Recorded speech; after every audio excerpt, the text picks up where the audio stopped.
नाज़रीन, गाजा जंग इस साल के गले की हड्डी बन गई। इसराइल के लिए तिजारती मंडियां भी बंद होने लगी। तुर्की ने इसराइल से तिजारती ताल्लुकात मुकम्मल तौर पर मुनक़ता कर दिए। अमरीकी मीडिया के मुताबिक तुर्क ज़राए का कहना है कि तुर्की ने इसराइल से अपनी तमाम तिजारत रोक दी है और आज से इसराइल से तमाम दरामदात और बरामदात पर पाबंदी लगा दी गई। इसराइल की जानिब से तुर्की के इक़दाम पर शदीद एहतजाज भी किया गया। इसराइली वज़ीर ख़ारिजा का कहना है कि इसराइल दरामदात और बरामदात के लिए बंदरगाहें बंद करके तुर्क सदर उर्दवान तमाम मुआहिदे तोड़ रही हैं। इसराइली वज़ीर ख़ारिजा ने कहा कि एक डिक्टेटर का रवैया ऐसा ही होता है।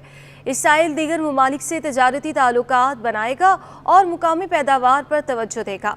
तुर्की ने इसराइल से तिजारती ताल्लुकात मुनक़ता करने का अब तक सरकारी तौर पर ऐलान नहीं किया।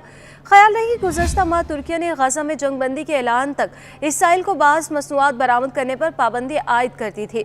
तुर्क वज़ारती तिजारत ने अपने बयान में कहा था कि ये पाबंदी उस वक्त तक आयद रहेगी जब तक इसराइल गाज़ा में जंगबंदी नहीं करता और गाज़ा में खातिर ख्वाह इंसानी इमदाद की बिला रोक टोक रसाई की इजाज़त नहीं देता। तुर्की ने मकबूजा फ़लस्तीन के इलाके गाज़ा में जंगबंदी के ऐलान तक इसराइल को बाज़ मसनूआत बरामद करने पर पाबंदी आयद कर दी। तुर्क वज़ारती तिजारत के मुताबिक इसराइल बैनुल अक़वामी कानून की खुली खिलाफ वर्जी कर रहा है और आलमी बरादरी की जानिब से जंगबंदी और बिला रोक टोक इंसानी इमदाद की रसाई के मुतालबात को नज़रअंदाज कर रहा है।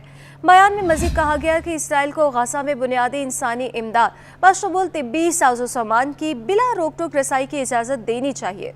तुर्की की जानिब से तिजारती पाबंदियों का इतलाक़ 54 इक़साम की मसनूआत पर होगा, जिनमें मुख्तलिफ़ इक़साम के एलुमिनियम और स्टील मसनूआत, पेंट, बिजली के तार, तामीराती सामान, ईंधन और दीगर सामान शामिल है।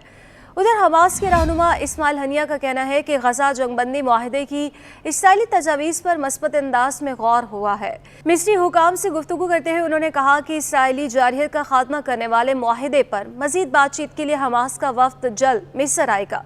जंगबंदी पर मुआहिदे पर मुज़ाकरात के साथ गाज़ा में इसराइली अफवाज की जानिब से हमलों का सिलसिला भी जारी है। सेहूनी हमलों में एक रोज़ के दौरान मज़ीद 28 से ज़्यादा फ़लस्तीनी शहीद हो गए। गैर मुल्की खबर एजेंसी के मुताबिक सेहूनी फ़ौज ने नसीरत कैंप के शुमाल में वाक़िअ ज़हरा शहर में हमले करके 6 फ़लस्तीनियों को शहीद कर दिया, जबकि नसीरत कैंप पर एक और इसराइली हमले में 3 फ़लस्तीनी भी शहीद हुए। नाज़रीन, इसराइली फोर्सेस ने गाज़ा सिटी में रिहायशी इमारत पर हमला करके 2 फ़लस्तीनियों को शहीद कर दिया और मुतअद्दिद शहरी ज़ख्मी हो गए, जबकि खान यूनिस शहर में भी इसराइली जहाज़ों ने हमला किया जिसमें एक फ़लस्तीनी शहीद हुआ। फ़लस्तीनी वज़ारती सेहत के मुताबिक इसराइली हमलों में शहीद होने वाले फ़लस्तीनियों की तादाद 34,596 हो गई, जबकि हमलों में 77,816 फ़लस्तीनी ज़ख्मी हुए हैं। और दूसरी जानिब अक़वाम मुत्तहिदा ने गाज़ा की तबाही को जंग अज़ीम दोयम के बाद सबसे बड़ी तबाही करार देते हुए कहा कि गाज़ा में मुकम्मल तामीर नौ में 80 साल लग सकते हैं। उधर गाज़ा में इसराइली जारहियत के ख़िलाफ़ अमरीकी यूनिवर्सिटी में मुज़ाहरे जारी हैं। अमरीकी जामियात में जारी एहतजाज मुज़ाहरों पर अमरीकी सदर बाइडन का रद्द अमल भी सामने आया। अमरीकी सदर जो बाइडन का कहना है कि कॉलेज कैंपस मुज़ाहिरों में आज़ादी, इजहार और कानून की हुक्मरानी बरकरार रहनी चाहिए। सदर जो बाइडन ने कहा कि हम आमराना कौम नहीं जहां लोगों को खामोश कराया जाए और इख्तलाफ को दबाया जाए। हमारा लाकानूनियत वाला मुल्क भी नहीं है, हम सिविल सोसाइटी हैं जहां अमन व अमान बरकरार रहना चाहिए।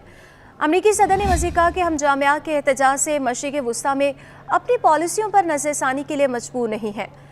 नाज़रीन, ख्याल रही कि अमरीका में अमरीकी जामियात में गाज़ा में इसराइली जारहियत के ख़िलाफ़ तुलबा के एहतजाजी मुज़ाहरे जारी हैं, जिनमें तुलबा अपनी जामियात से मुतालबा कर रहे हैं कि वो इसराइली जामियात के साथ शराकत दारी ख़त्म करें और इसराइली कंपनियों में की गई सरमायाकारी निकाल लें।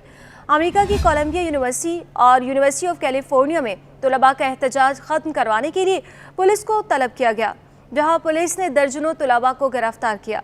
अमरीकी जामियात में 18 अप्रैल से जारी गाज़ा के लिए एहतजाज में अब तक 1100 से ज़ायद मुज़ाहिरीन गिरफ्तार हो चुके हैं।